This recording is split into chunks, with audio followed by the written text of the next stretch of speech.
할머니. 엄마가 죽은 건 제가 태어나서 그런 거죠. 손녀 은채가 떨리는 목소리로 물었습니다. 그 순간 알았습니다. 이 8살 아이가 평생 짊어져서는 안 될 무거운 짐을 지고 있다는 것을요. 저는 서울 성북구에 살고 있는 68살 오경자입니다. 손녀 은채와 함께 살고 있습니다. 그날은 10월 마지막 주 목요일 저녁이었습니다.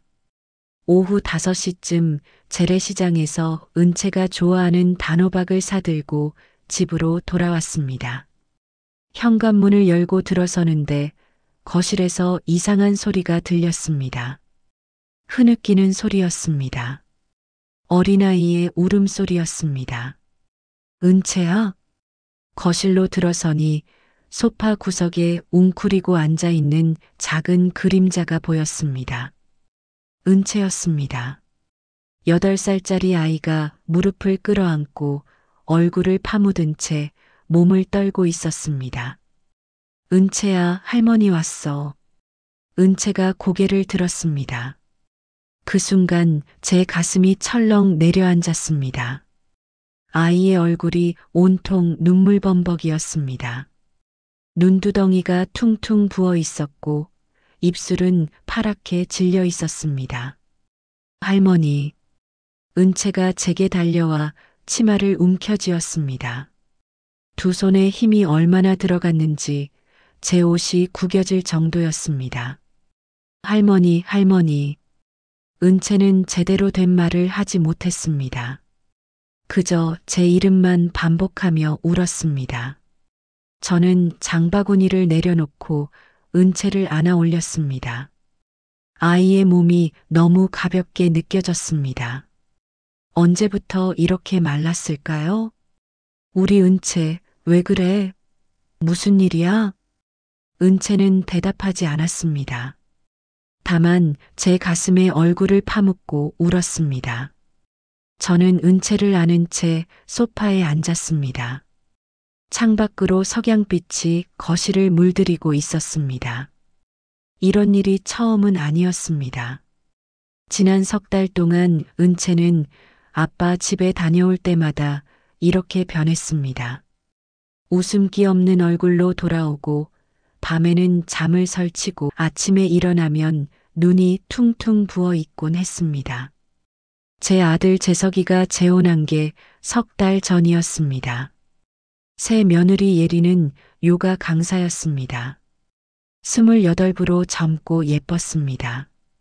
처음 만났을 때 저는 안도했습니다. 은채에게 엄마가 생기는 거니까요. 은채의 엄마 수진이는 출산 후 산후 우울증으로 힘들어하다가 스스로 세상을 떠났습니다. 은채가 겨우 2돌이 되던 해였습니다. 그 후로 재석은 혼자 은채를 키웠고 저도 최대한 도왔습니다. 그래서 재석이 재혼한다고 했을 때 저는 기뻤습니다. 예린이 은채에게 좋은 어머니가 되어줄 거라고 믿었습니다. 하지만 재혼 후부터 은채는 이상해지기 시작했습니다. 처음에는 새 환경에 적응하는 과정이라고 생각했습니다. 하지만 시간이 지날수록 은채는 더 움츠러들었습니다. 저는 은채를 소파에 앉히고 물을 한 잔 가져다 주었습니다. 은채야, 할머니한테 말해봐. 무슨 일 있었어? 은채는 입술을 깨물었습니다. 뭔가 말하고 싶은 듯 입을 벌렸다가도 다시 다물었습니다. 아빠한테 혼났어? 은채가 작게 고개를 끄덕였습니다. 왜? 뭐 잘못했어? 은채가 고개를 저었습니다. 잘못한 게 없는데 혼났어? 은채가 다시 고개를 끄덕였습니다. 그리고 떨리는 목소리로 말했습니다. 할머니. 응? 할머니. 엄마가 죽은 건 제가 태어나서 그런 거죠? 제 심장이 멈추는 것 같았습니다. 무슨 소리야? 그게 무슨 말이야? 아빠가 그랬어요. 아빠가 뭐라고 했는데? 제가 태어나지 않았으면 엄마가 안 죽었을 거래요. 제 눈에서 눈물이 흘러내렸습니다. 아빠가 매일 그렇게 말해요. 저 때문에 엄마가 죽었다고. 제가 나쁜 아이라고. 은채야. 그리고 새 엄마도 그래요. 제 안에 나쁜 기운이 있대요. 그래서 정화를 받아야 한대요. 정화? 네. 삼촌이 매일 와요. 그리고 은채가 더 이상 말하지 못했습니다. 은채야, 삼촌이 누구야? 새 엄마 오빠요. 준호 삼촌이요. 삼촌이 뭘 해? 물을 뿌려요. 차가운 물을요. 그리고 막대기로. 은채가 말을 멈췄습니다. 막대기로 뭘 해? 때려요. 등을요. 아파요, 할머니. 정말 아파요. 제 손이 주먹을 쥐었습니다. 은채야, 그거 새 엄마도 알아? 알아요. 새 엄마가 시키는 거예요. 아빠는 뭐라고 해? 아빠도 같이 있어요. 밤에 오시면 제 방에 들어오셔서 소리를 질러요. 제가 나쁜 아이라고. 저는 은채를 꼭 안았습니다. 은채야, 그거 다 거짓말이야. 엄마가 돌아가신 건 은채 잘못이 아니야. 거짓말이에요? 응. 은채는 나쁜 아이가 아니야. 할머니가 제일 잘 알아. 은채가 작게 웃었습니다. 석 달 만에 보는 웃음이었습니다. 그날 밤 은채와 함께 잤습니다. 아이를 재우고 나서도 한참을 잠들지 못했습니다. 새벽 2시쯤 은채가 잠꼬대를 했습니다. 싫어요. 하지 마세요. 아파요. 제발. 아이가 이불을 꽉 쥐며 몸부림쳤습니다. 저는 은채를 깨웠습니다. 은채야, 괜찮아. 할머니 여기 있어. 할머니. 무서운 꿈 꿨어요. 어떤 꿈?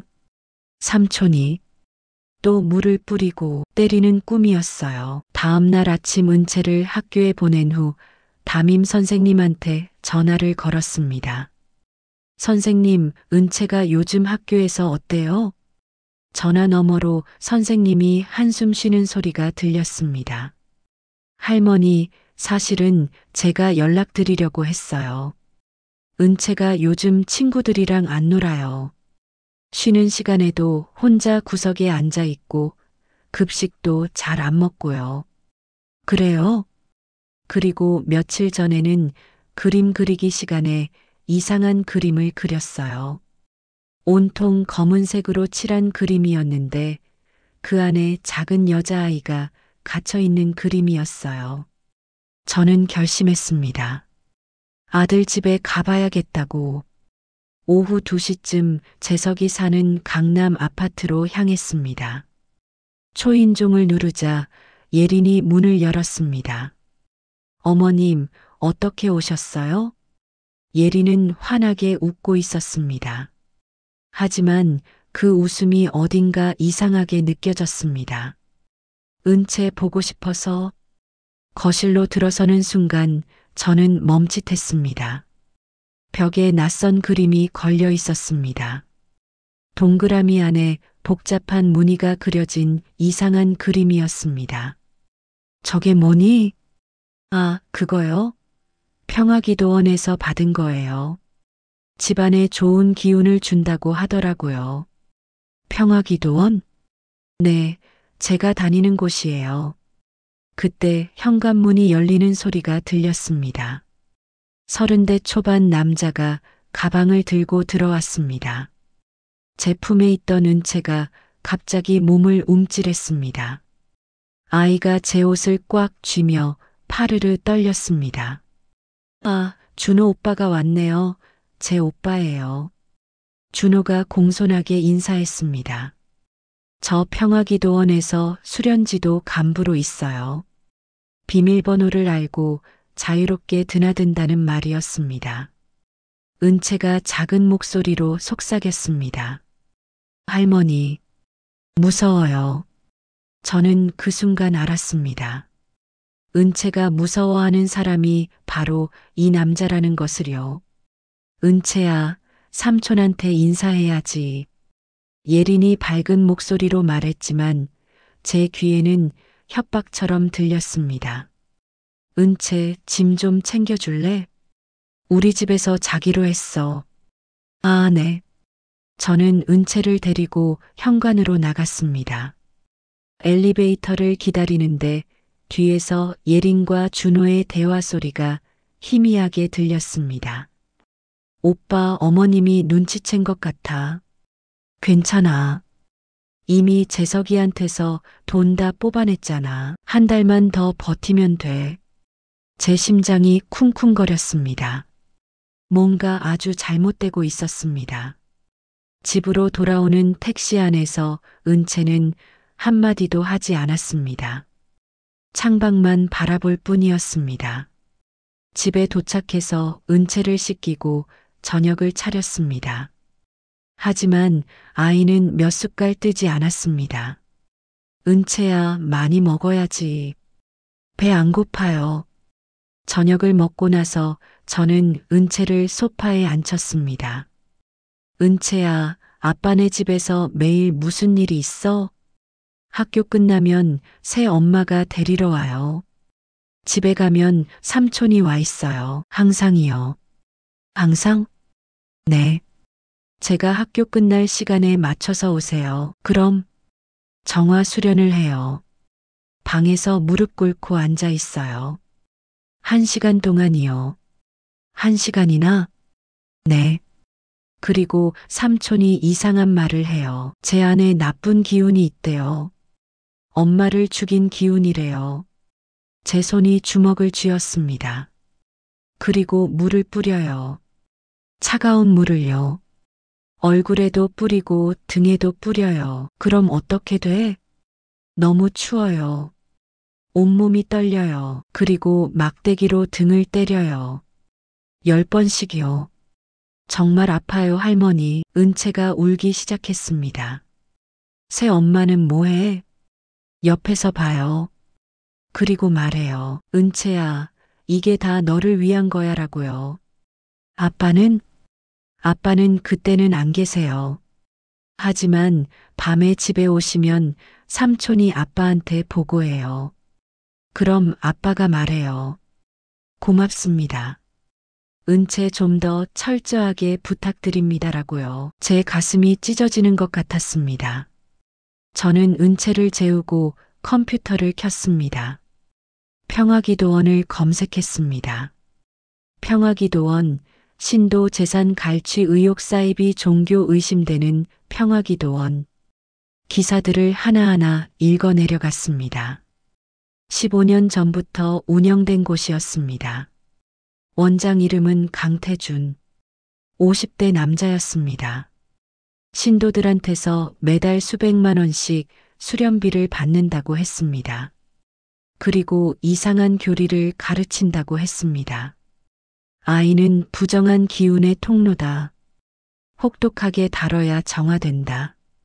댓글에는 피해자 가족들의 하소연이 가득했습니다.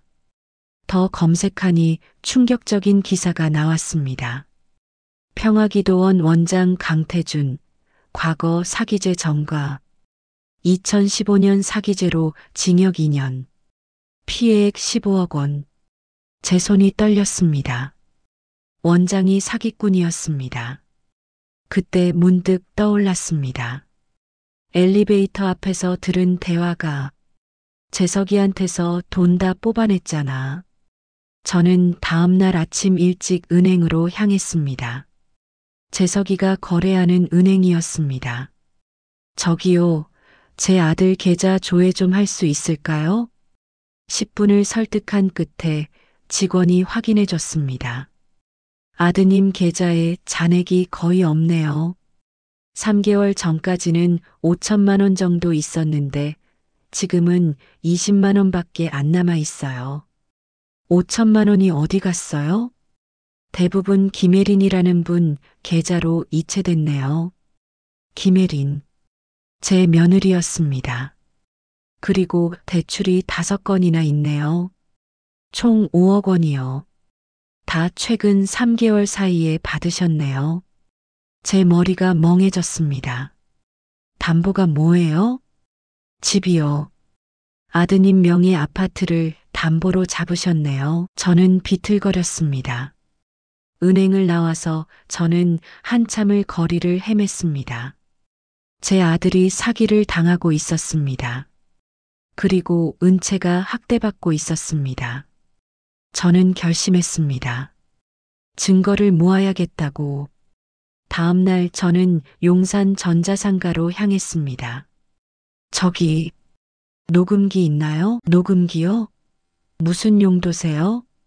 손녀가 학교에서 뭘 배우는지 궁금해서요. 주인이 작은 상자를 꺼냈습니다. 이거 보세요. USB 모양인데 녹음기예요. 버튼 한 번 누르면 20시간 연속 녹음됩니다. 얼마예요? 9만 원입니다. 집으로 돌아와 저는 녹음기를 책상 위에 놓고 한참을 바라봤습니다. 다음 날 아침 은채가 학교 갈 준비를 하는 동안 저는 몰래 녹음기를 가방 안쪽 주머니에 넣었습니다. 작은 버튼을 눌렀습니다. 빨간 불이 한번 깜빡였습니다. 은채야, 다녀와. 네, 할머니. 오후 3시가 되었습니다. 저는 아들 집 근처 카페로 갔습니다. 아파트 정문이 보이는 자리에 앉았습니다. 오후 3시 40분쯤 예린의 차가 주차장으로 들어갔습니다. 조수석에 은채가 타고 있었습니다. 오후 3시 55분쯤 준호가 나타났습니다. 정확했습니다. 매일 같은 시간이었습니다. 오후 6시 10분쯤 재석이의 차가 들어왔습니다. 정확히 10분 후 준호가 나왔습니다. 패턴이 있었습니다. 은채 하원 시간에 맞춰 준호가 오고 재석이 퇴근 시간에 맞춰 나갔습니다. 재석이 없을 때 은채를 학대하고 있었습니다. 오후 8시가 되었습니다. 저는 초인종을 눌렀습니다. 어머님, 이 시간에 웬일이세요? 은채 데리러 왔어. 은채가 방에서 나왔습니다. 얼굴이 창백했습니다. 눈이 퉁퉁 부어 있었습니다. 집으로 돌아오는 택시 안에서 저는 은채의 가방을 슬쩍 확인했습니다. 녹음기가 그대로 있었습니다. 집에 도착해서 은채를 씻기고 재웠습니다. 아이가 잠들기를 기다렸습니다. 저는 조심스럽게 녹음기를 꺼내 컴퓨터에 꽂았습니다. 손이 떨렸습니다. 심장이 쿵쾅거렸습니다. 파일이 나타났습니다. 18시간 43분. 저는 재생 버튼을 눌렀습니다. 진실을 마주할 시간이었습니다. 처음에는 바스락거리는 소리만 들렸습니다. 은채가 걷는 소리, 숨소리가 들렸습니다. 은채야, 조심해서 가. 제 목소리였습니다. 네, 할머니. 20분쯤 후 학교 선생님 목소리가 들렸습니다. 애들아, 오늘은 수학 시간이에요. 수업 소리가 이어졌습니다. 점심시간, 급식실 소음도 들렸습니다. 하지만 은채 목소리는 거의 들리지 않았습니다. 오후 3시, 하원 시간이 되었습니다. 은채야, 엄마 왔어. 가방 챙겨. 네. 예린의 목소리였습니다. 차에 타는 소리가 들렸습니다. 은채야, 오늘 학교 재밌었어? 네. 뭐 했어? 그림 그렸어요. 어떤 그림? 은채가 대답하지 않았습니다. 은채야, 새 엄마가 물어보는데 대답해야지. 예린의 목소리가 차갑게 식었습니다. 집이요. 집? 누가 있는지? 할머니 집이요. 그래. 할머니 집이 좋아? 네. 그럼 아빠 집은 안 좋아? 좋아요. 거짓말. 내 목소리 들으면 알아. 할머니한테 뭐 말했어? 아무것도 안 했어요. 거짓말하지 마. 할머니가 요즘 자꾸 집에 오잖아. 정말 아무것도 안 했어요. 은채야, 내가 할머니한테 뭐라도 말하면 어떻게 되는지 알지? 아빠가 더 화내셔. 그리고 수련도 더 많이 받아야 해. 네. 차는 20분쯤 달렸습니다. 주차하는 소리가 들렸습니다. 다 왔다. 내려 집에 들어가는 소리가 들렸습니다. 어서 와, 은채. 준호의 목소리였습니다. 오빠, 원장님 오셨어? 응. 안에 계셔. 거실로 들어가는 발소리가 들렸습니다. 그리고 낯선 남자 목소리가 들렸습니다. 오, 은채구나. 이리 와봐. 묵직하고 낮은 목소리였습니다. 안녕하세요. 안녕, 은채야. 나는 평화기도원 강태준 원장이야. 은채 엄마가 나한테 많은 얘기를 해줬어. 네. 은채야, 내 안에 아주 강한 부정한 기운이 있어. 그거 알아? 네. 그 기운 때문에 내 친엄마가 돌아가셨어. 그리고 지금도 내 아빠를 괴롭히고 있어. 죄송해요. 사과한다고 되는 게 아니야. 그 기운을 빼내야 해. 오늘은 내가 직접 정화를 해줄게. 준비됐지? 네. 좋아. 그럼 방으로 가자. 발소리가 들렸습니다. 방문 여는 소리가 났습니다. 무릎 꿇어. 네. 무릎 꿇는 소리가 들렸습니다. 은채야, 넌 왜 태어났어? 모르겠어요. 모른다고? 내가 태어난 건 내 엄마를 죽이기 위해서야. 그게 내 운명이야. 아니에요. 아니긴 뭐가 아니야. 내가 태어나지 않았으면 엄마는 안 죽었어. 내가 엄마를 죽인 거야. 아니에요. 저는 닥쳐. 큰 소리가 났습니다. 뭔가 넘어지는 소리였습니다. 으악! 은채가 비명을 질렀습니다. 일어서, 벽 쪽으로 돌아서, 싫어요. 일어서라고. 또 때리는 소리가 났습니다. 아파요. 아픈 게 당연하지. 내 안에 나쁜 기운이 나가려고 발버둥 치는 거야. 물 뿌리는 소리가 들렸습니다. 크게 세게 뿌리는 소리였습니다. 부정한 기운아 나가라. 이 아이에게서 떠나라. 원장이 큰 소리로 외쳤습니다. 막대기로 때리는 소리가 들렸습니다. 탁, 탁, 탁, 탁, 탁. 5번의 소리가 들렸습니다. 으악, 아파요. 그만해요. 아직 안 끝났어. 더 받아야 해. 또 물 뿌리는 소리가 들렸습니다. 은채가 기침하는 소리가 들렸습니다. 제발이요. 준호야, 계속해. 네, 원장님. 준호가 막대기를 이어받는 소리가 들렸습니다. 그리고 또 때리는 소리가 이어졌습니다. 10번, 20번. 엄마. 미안해요, 엄마. 제가 잘못했어요. 은채가 울며 중얼거렸습니다. 좋아. 그렇게 반성해야 해. 내가 엄마를 죽였다는 걸 인정해야 해. 제가 죽였어요. 제가 나빠요. 그래, 내가 나빠. 내가 죽었어야 했어. 엄마 대신에. 네. 저는 컴퓨터 앞에서 2주먹을 쥐었습니다. 온몸이 부들부들 떨렸습니다. 이제 그만 옷 갈아입고 나와. 네. 방문 여는 소리가 났습니다. 거실로 나가는 발소리가 들렸습니다. 예린아, 은채 수련 잘 받았어. 감사합니다, 원장님.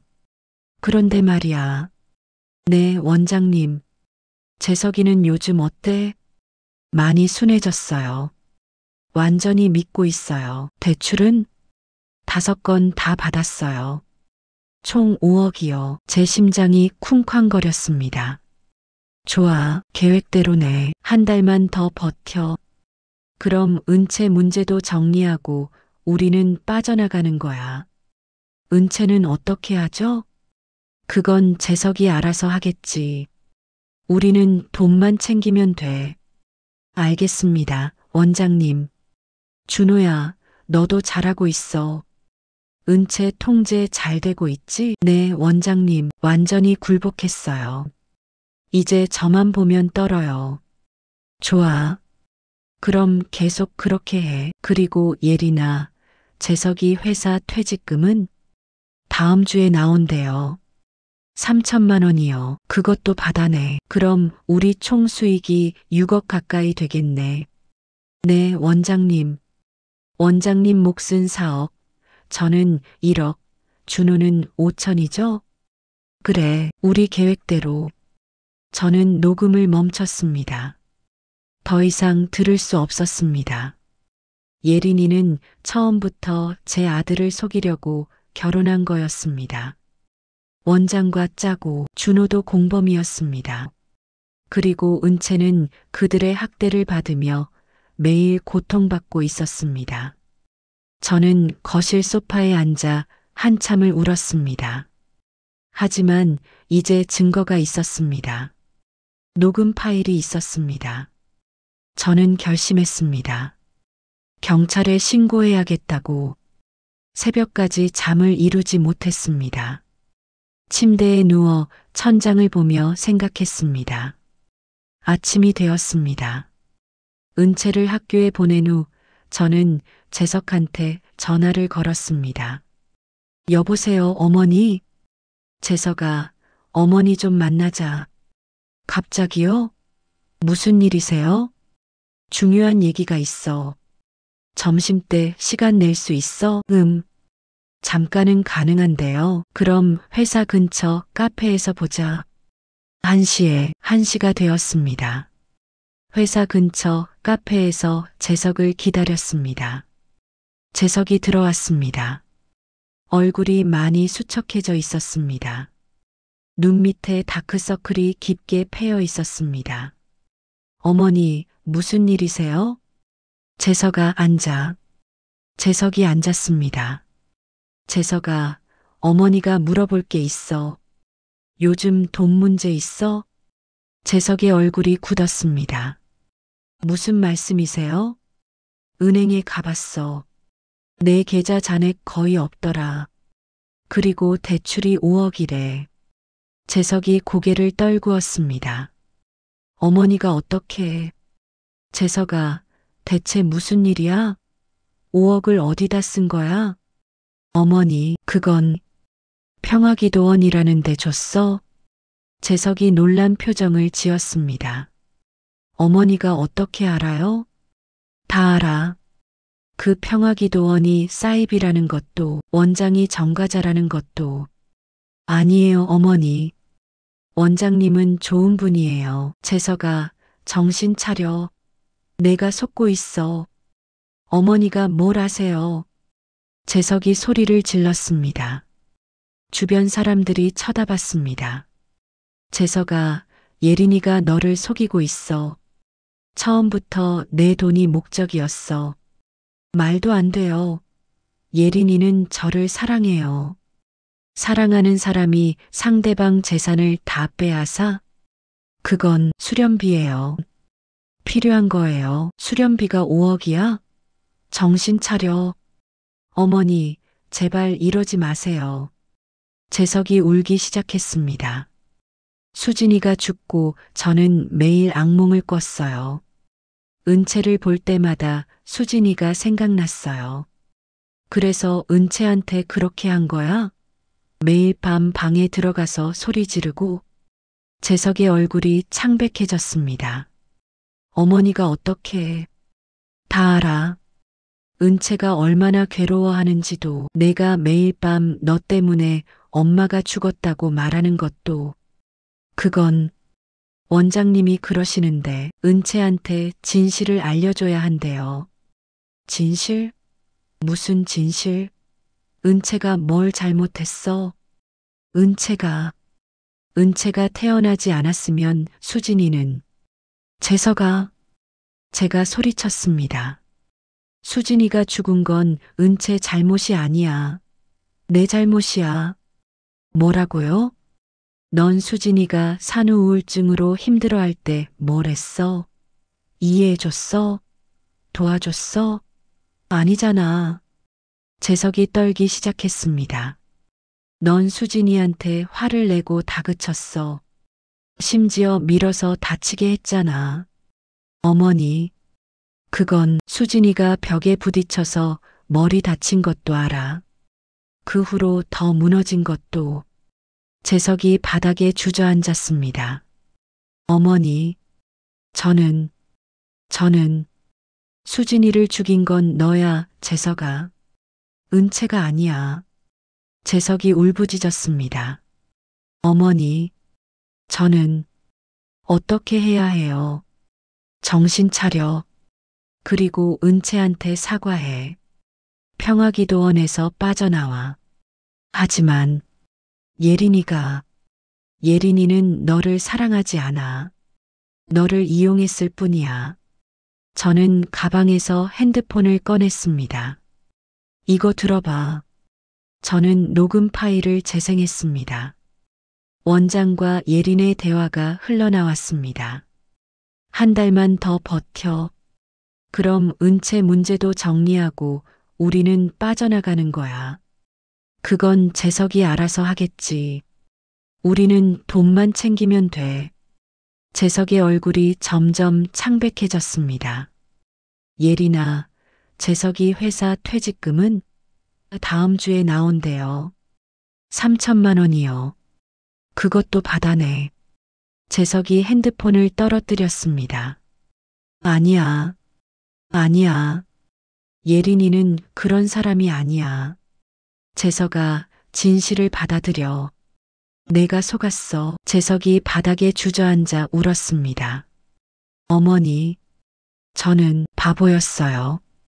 제가 다 망쳤어요. 저는 아들을 일으켜 세웠습니다. 재석아, 아직 늦지 않았어. 지금이라도 정신 차려. 어머니랑 같이 경찰서 가자. 경찰이요? 응. 은채 학대도 신고하고 예린이랑 원장 사기도 신고하자. 재석이 제 손을 잡았습니다. 어머니, 저도 은채한테 잘못했어요. 저도 처벌받아야 해요. 알아. 그것도 받아들여야 해. 하지만 지금 제일 중요한 건 은채를 구하는 거야. 재석이 고개를 끄덕였습니다.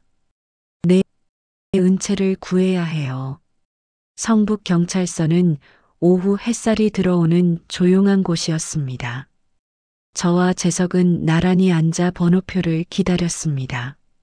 40분을 기다린 끝에 우리 차례가 왔습니다. 무슨 일로 오셨어요? 아동학대 신고하러 왔습니다. 그리고 결혼 사기도요. 여자 경찰관이 나타났습니다. 40대 정도로 보였습니다. 이름표에 김수연이라고 적혀 있었습니다. 안녕하세요. 저는 아동학대 전담 경찰관 김수연입니다. 이쪽으로 오시죠. 작은 상담실로 안내되었습니다. 신고인이 누구세요? 저입니다. 아이 할머니예요. 그리고 이분은 제 아들이에요. 아이 아버지이기도 하고요. 김수연 경찰관이 놀란 표정을 지었습니다. 일단 자세히 들어볼게요. 피해 아동은요? 제 손녀 은채입니다. 8살이에요. 가해자는요? 제 며느리 김예린 그리고 예린이 오빠 이준호. 그리고 평화기도원이라는 사이비 단체 원장 강태준입니다. 그리고 제 아들도 가해자입니다. 재석이 고개를 떨구었습니다. 어떤 학대가 있었는지 말씀해 주시겠어요? 저는 가방에서 녹음기를 꺼냈습니다. 이게 손녀 가방에 넣었던 녹음기예요. 여기에 다 녹음되어 있어요. 김수연 경찰관이 녹음기를 받아 컴퓨터에 옮겨 재생했습니다. 원장이 은채를 때리는 소리가 흘러나왔습니다. 경찰관의 얼굴이 굳어졌습니다. 이건 심각한 신체적 학대네요. 계속 들었습니다. 원장과 예린의 대화 부분이 나왔습니다. 대출은 5건 다 받았어요. 총 5억이요. 김수연 경찰관이 눈을 크게 떴습니다. 이건 단순한 아동학대가 아니라 조직적인 범죄네요. 결혼 사기, 재산 갈취, 사이비 종교를 이용한 아동학대까지. 일단 긴급 보호 조치부터 내리겠습니다. 은채는 당장 할머니 댁으로 가야 해요. 네.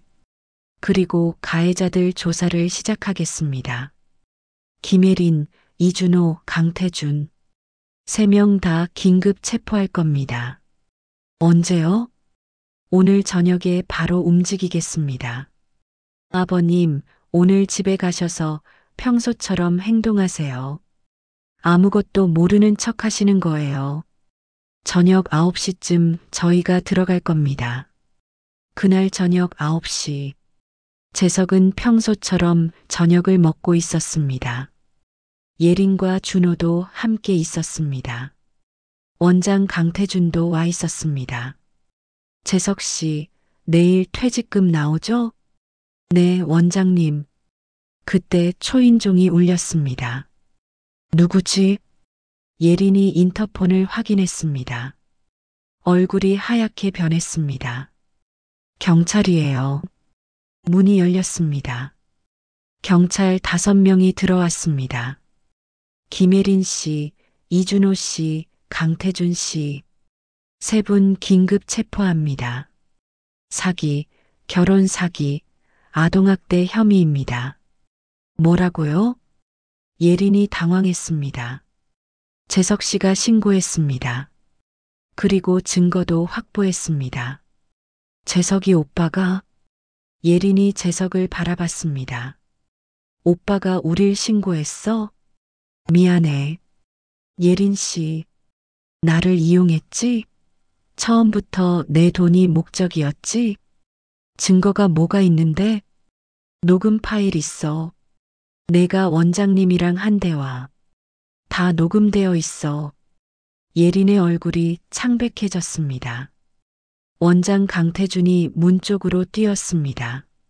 하지만 경찰이 막았습니다. 어디 가세요, 원장님. 이게 다 그 할멈 짓이구나. 할머니 욕하지 마세요. 재석이 일어났습니다. 어머니는 은채를 구하신 거예요. 그리고 저도 구하신 거예요.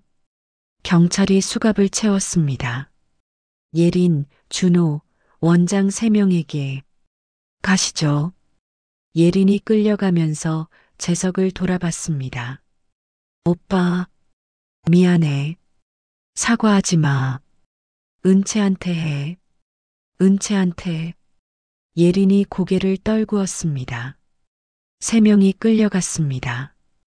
재석은 그 자리에 주저앉았습니다. 다음 날 아침 뉴스에 보도가 났습니다. 사이비 종교 평화기도원 원장 긴급 체포 결혼 사기로 5억 갈취, 아동학대까지. 저는 은채를 데리고 집으로 왔습니다. 은채야, 이제 우리 쭉같이 살 수 있어.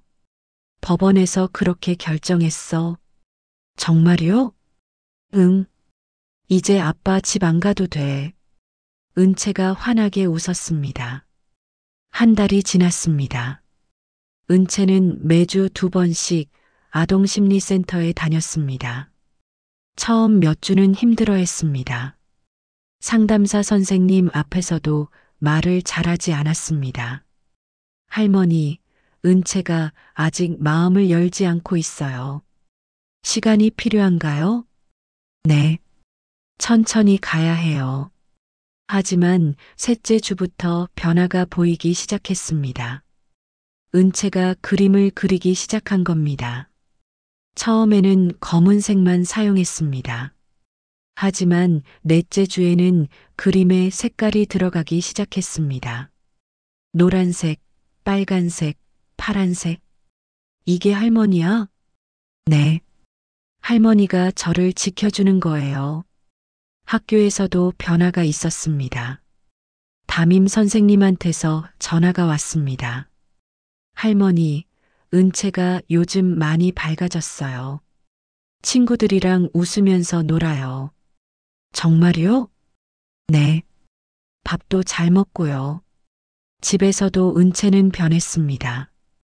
밤에 악몽을 꾸지 않았습니다. 아침에 일어나면 제일 먼저 제 방으로 뛰어왔습니다. 할머니, 안녕히 주무셨어요? 응, 우리 은채도 잘 잤어? 네, 오늘은 꿈도 안 꿨어요. 하지만 제 마음은 편하지 않았습니다. 한 달 후 재판이 있었기 때문입니다. 저는 법률구조공단에 연락했습니다. 박지영이라는 40대 초반 여성 변호사를 소개받았습니다. 할머니, 이 사건 제가 맡겠습니다. 고맙습니다. 증거가 충분하네요. 녹음 파일, 은행 거래 내역, 증인도 있고요. 이길 수 있을까요? 충분히 가능합니다. 특히 김혜린과 강태주는 명백한 사기 범죄예요. 제 아들은요? 박지영 변호사가 잠시 생각하더니 말했습니다. 아드님은 복잡해요. 아마 집행유예가 나올 겁니다. 감사합니다. 할머니, 하지만 각오하셔야 해요. 법정에서 가해자들을 만나게 될 겁니다. 그리고 가해자 측 변호사가 할머니를 공격할 수도 있어요. 견딜 수 있어요. 은채를 위해서라면요. 재판 일주일 전 저는 재석을 만났습니다. 어머니, 재석아, 많이 힘들지? 네. 매일 후회하고 있어요. 재석은 많이 야위어 있었습니다. 어머니, 은채는 괜찮아요? 잘 지내. 제가 은채한테 편지 쓰고 싶은데 안 될까요? 저는 한참 생각하다가 고개를 끄덕였습니다. 편지는 괜찮아. 하지만 은채가 읽을지는 모르겠어. 그래도 써도 될까요? 그래. 써봐. 며칠 후 재석한테서 편지가 왔습니다. 저는 그 편지를 은채한테 보여줬습니다. 은채야, 아빠한테서 편지 왔어. 아빠요? 은채가 놀란 표정을 지었습니다. 읽어볼래? 은채가 한참 망설이더니 고개를 끄덕였습니다. 은채가 천천히 읽었습니다. 은채에게 아빠야. 아빠가 편지를 쓰는 게 맞는지 모르겠어. 은채야, 정말 미안해. 아빠가 은채한테 너무 나쁜 짓을 했어. 하지만 은채야, 한 가지만 알아줘. 아빠가 잘못했어. 엄마가 돌아가신 건 은채 잘못이 아니야. 아빠 잘못이야. 은채가 편지를 다 읽고 눈물을 흘렸습니다. 할머니, 아빠가 미안하대요. 응. 아빠가 많이 후회하고 계셔. 저는 아빠를 용서해야 해요? 지금은 아니어도 돼. 은채가 준비됐을 때 생각하면 돼. 네. 은채가 편지를 꼭 쥐었습니다. 할머니, 이 편지 제가 가져도 돼요? 그럼. 은채 거니까. 재판 전날 밤 저는 잠을 이루지 못했습니다. 내일이면 법정에서 예린과 준호와 원장을 만나게 됩니다. 은채가 새벽에 제 방으로 왔습니다. 할머니, 안 주무세요? 응. 잠이 안 와서. 할머니, 걱정돼요? 조금. 은채가 제 손을 잡았습니다. 할머니, 괜찮아요. 할머니는 잘못한 거 없어요. 할머니가 저를 구해줬어요. 할머니는 영웅이에요. 제 눈에서 눈물이 흘러내렸습니다. 우리 은채가 이렇게 컸네. 네. 이제 저도 할머니 지킬 거예요. 은채가 제 품에 안겼습니다. 서울중앙지방법원. 재판이 시작되었습니다. 재판장님 입장하십니다. 판사가 들어왔습니다. 50대 정도로 보이는 남자 판사였습니다. 지금부터 사기, 결혼 사기, 아동학대 사건 재판을 시작하겠습니다. 검사가 일어섰습니다. 피고인 강태준은 15년간 평화기도원을 운영하며 신도들로부터 총 23억 원을 갈취했습니다. 피고인 김예리는 피해자 이재석한테 의도적으로 접근하여 결혼했으며 결혼 후 석 달 동안 5억 원의 대출을 받아 갈취했습니다. 피고인 이준호는 피해 아동에게 이른바 정화수련이라는 명목으로 학대를 가했습니다. 증거조사를 시작하겠습니다. 법정에 녹음 파일이 재생되었습니다. 원장이 은채를 때리는 소리가 울려 퍼졌습니다. 일어서, 벽 쪽으로 돌아서, 싫어요. 일어서라고. 방청석이 조용해졌습니다. 부정한 기운아 나가라. 막대기로 때리는 소리가 이어졌습니다. 엄마, 미안해요. 제가 잘못했어요. 방청석에서 누군가 흐느끼는 소리가 들렸습니다. 녹음이 이어졌습니다. 원장과 예린의 대화가 나왔습니다. 대출은 5건 다 받았어요. 총 5억이요. 한 달만 더 버텨. 우리는 돈만 챙기면 돼. 녹음이 끝났습니다. 다음으로 은행 거래 내역을 제출하겠습니다. 피해자 이재석 명의로 석 달 동안 총 5억 원의 대출이 실행되었습니다. 그 돈은 모두 김예린 계좌로 이체되었고 다시 강태준 계좌로 송금되었습니다. 다음으로 피해 아동의 상처 사진을 제출하겠습니다. 스크린에 은채 등의 사진이 나왔습니다. 빨간 자국들이 선명했습니다. 증인 신문을 시작하겠습니다. 증인 이재석. 재석이 증인석으로 나갔습니다. 증인, 피고인 김예린과 언제 만났습니까? 작년 4월입니다. 헬스장에서 만났습니다. 누가 먼저 접근했습니까? 예린 씨가 저한테 먼저 말을 걸었습니다. 결혼은 누가 먼저 제안했습니까? 예린 씨였습니다. 석 달 만에. 대출은 어떻게 받게 됐습니까? 예린 씨가 서류를 준비했습니다. 저는 서명만 했습니다. 언제 진실을 알았습니까? 어머니가 녹음 파일을 들려주셨을 때 재석이 저를 바라봤습니다. 눈에 눈물이 가득했습니다. 그때 알았습니다. 제가 속았다는 걸. 다음 증인 오경자 씨. 제 이름이 불렸습니다. 저는 증인석으로 나갔습니다. 증인, 언제부터 손녀에게 이상한 점을 발견했습니까? 석 달 전부터요. 은채가 아빠 집에 다녀올 때마다 울었습니다. 그래서 어떻게 하셨습니까? 녹음기를 사서 은채 가방에 넣었습니다. 녹음 파일을 들었을 때 어떤 생각이 들었습니까? 죽고 싶었습니다. 제 눈에서 눈물이 흘렀습니다. 제 손녀가 그렇게 고통받고 있다는 걸 알았을 때 제 가슴이 찢어지는 것 같았습니다. 그래서 신고하기로 결심하신 겁니까? 네. 은채를 구해야 했습니다. 그리고 제 아들도 구해야 했습니다. 친아들을 고발하는 게 쉬운 결정이었습니까? 쉽지 않았습니다. 하지만 은채가 더 중요했습니다. 강태준의 변호인이 일어났습니다. 증인이 며느리를 함정에 빠뜨리려고 한 게 아닙니까? 아니에요. 녹음기를 몰래 설치한 건 제가 의심한 건 이준호 씨였어요. 예린이가 아니라. 제가 소리쳤습니다. 증인, 진정하십시오. 저는 증인석에서 내려왔습니다. 다음은 예린의 차례였습니다. 피고인 김예린, 피고인 신문을 시작하겠습니다. 예린이 피고인석에 섰습니다. 피고인, 피해자와의 만남이 우연이었습니까? 우연? 당연히 아니죠. 예린이 웃었습니다. 비웃는 웃음이었습니다.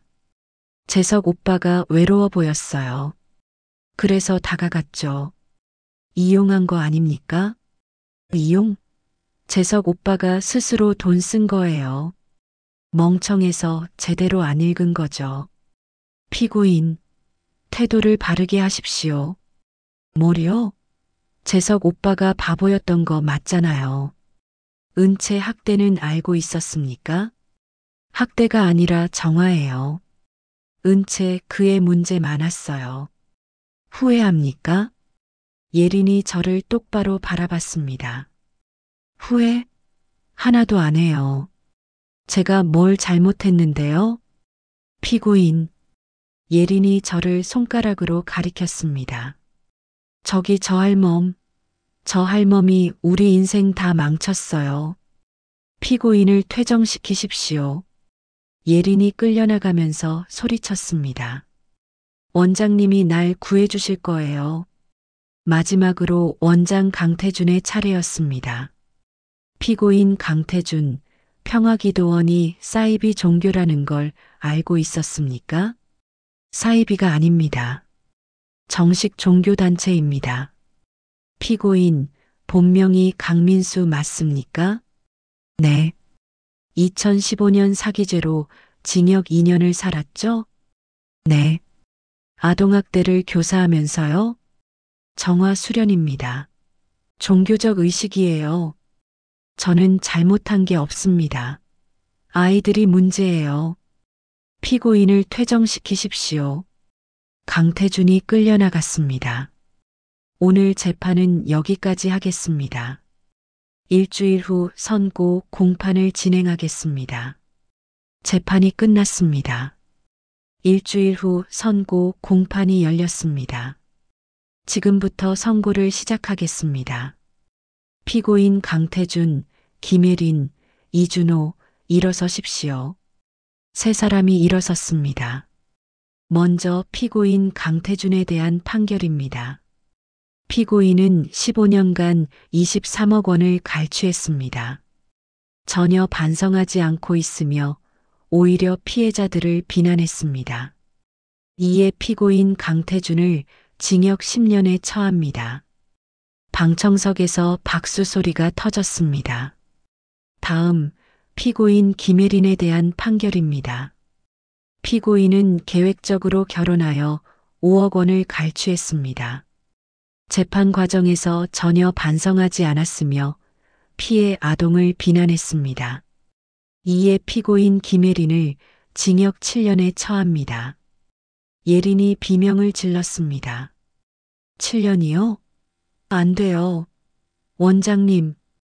피고인 조용히 하십시오. 다음 피고인 이준호에 대한 판결입니다.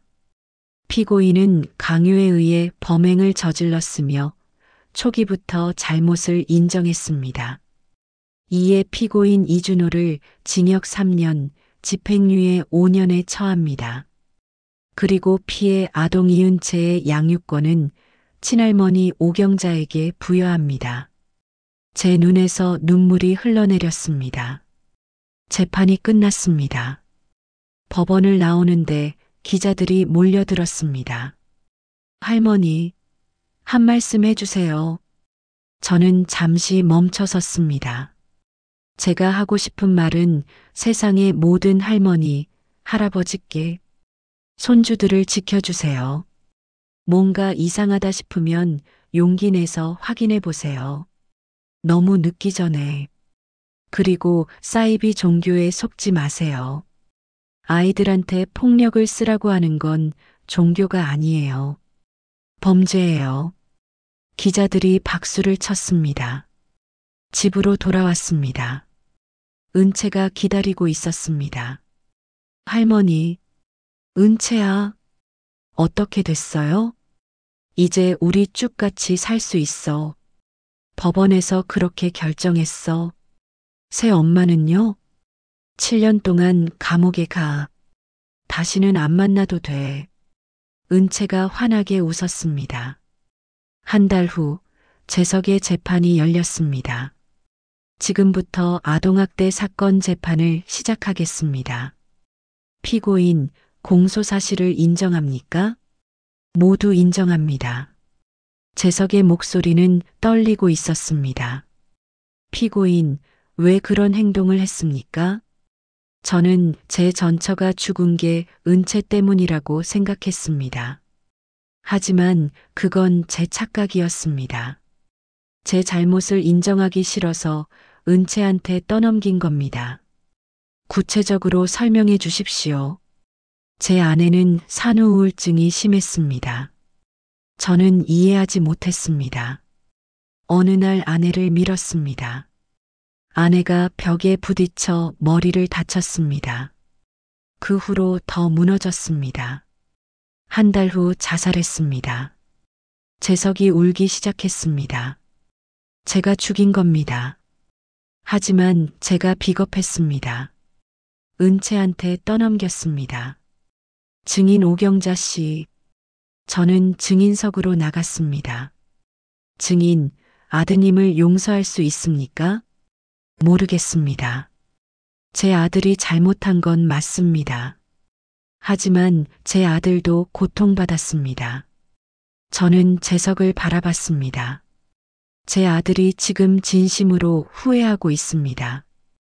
피고인, 마지막으로 할 말 있습니까? 재석이 무릎을 꿇었습니다. 저는 용서받을 자격이 없습니다. 하지만 기회를 주세요. 은채한테 사과할 기회를, 좋은 아빠가 될 기회를. 일주일 후 선고가 내려졌습니다. 피고인 이재석을 징역 2년, 집행유예 3년에 처합니다. 200시간의 심리 치료를 명합니다. 감사합니다.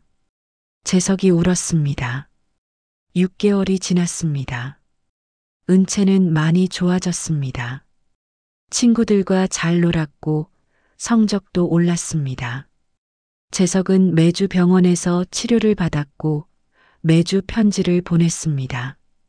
어느 날 은채가 말했습니다. 할머니, 아빠 편지 읽어도 돼요? 그럼. 은채 거니까. 은채가 편지를 읽었습니다. 아빠의 진심 어린 사과가 담겨 있었습니다.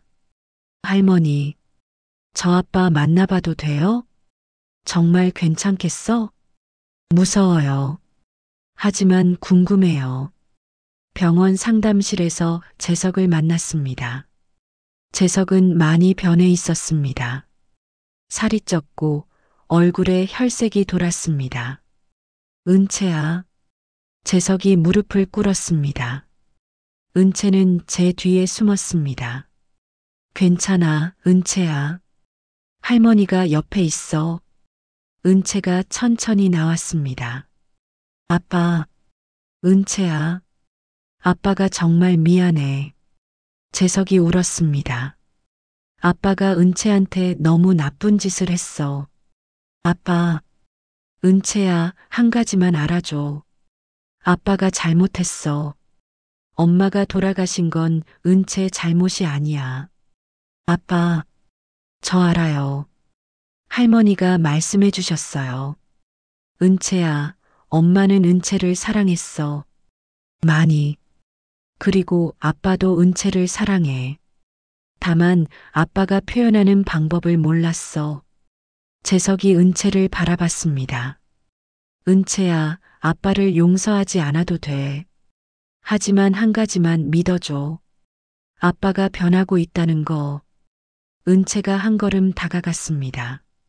아빠, 저 아직 무서워요. 알아. 하지만 아빠가 변하고 계신 거 저도 알아요. 정말? 편지 다 읽었어요. 은채야. 아빠, 천천히 해요.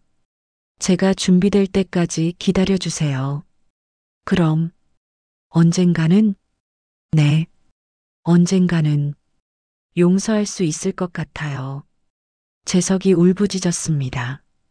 은채가 작은 손을 내밀었습니다. 재석이 조심스럽게 손을 잡았습니다. 저는 그 모습을 보며 울었습니다. 그날 밤 재석한테서 전화가 왔습니다. 어머니, 감사합니다.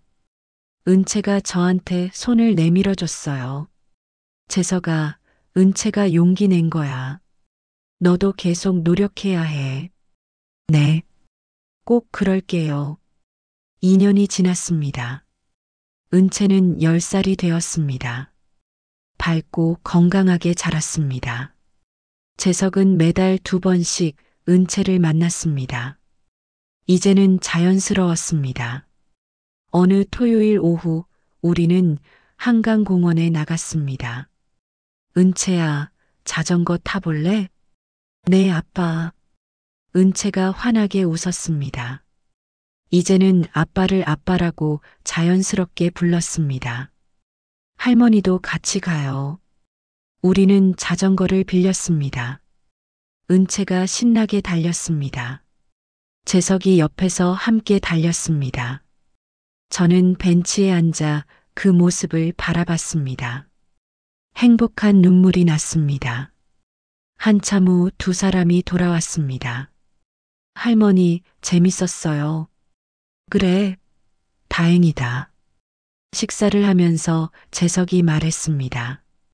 어머니, 제가 새 직장을 구했어요. 정말? 네. 그리고 새 집도 구했어요.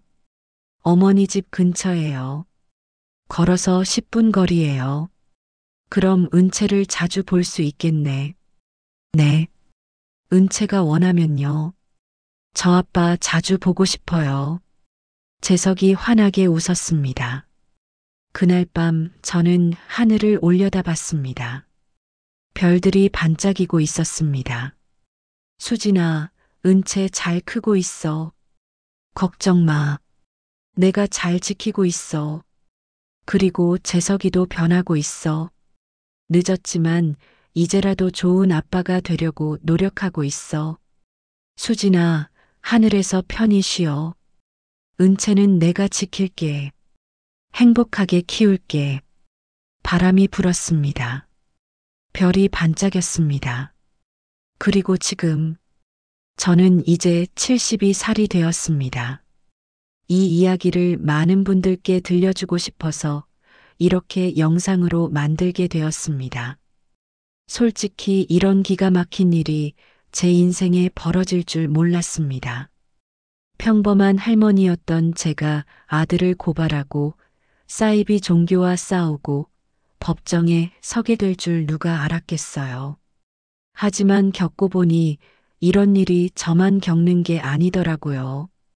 뉴스를 보면 매일 나오잖아요. 아동학대, 사이비 종교, 결혼 사기.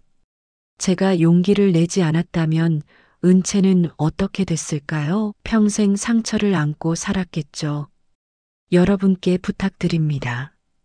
혹시 주변에 이상한 일이 있다면 외면하지 마세요. 손주가 갑자기 말수가 줄어들었다면, 자기가 나쁜 아이라고 말한다면, 악몽을 꾸고 울기 시작한다면 꼭 확인해 보세요. 용기를 내세요. 너무 늦기 전에요. 너무 늦기 전에요. 그리고 만약 사이비 종교나 이상한 단체에서 이런 말을 한다면 조심하세요. 아이가 문제예요. 정화가 필요해요. 혹독하게 다뤄야 해요. 이건 종교가 아닙니다. 범죄예요. 또한 만약 여러분 가족이 갑자기 변했다면, 갑자기 큰 돈을 쓰기 시작한다면, 갑자기 이상한 곳에 다닌다면 그것도 확인해 보세요. 사이비에 빠진 걸 수도 있어요. 제 이야기가 누군가에게 도움이 되었으면 좋겠습니다. 제 이야기가 누군가에게 용기가 되었으면 좋겠습니다. 세상의 모든 아이들이 은채처럼 행복해질 수 있도록, 세상의 모든 할머니, 할아버지가 손주들을 지킬 수 있도록, 이 이야기를 들려드렸습니다. 긴 이야기 들어주셔서 감사합니다. 그리고 기억하세요. 여러분도 할 수 있습니다. 용기를 내세요. 사랑하는 사람을 지키세요. 너무 늦기 전에. 은채는 지금 건강하고 행복하게 자라고 있습니다. 그리고 저도 은채와 함께 행복합니다. 감사합니다.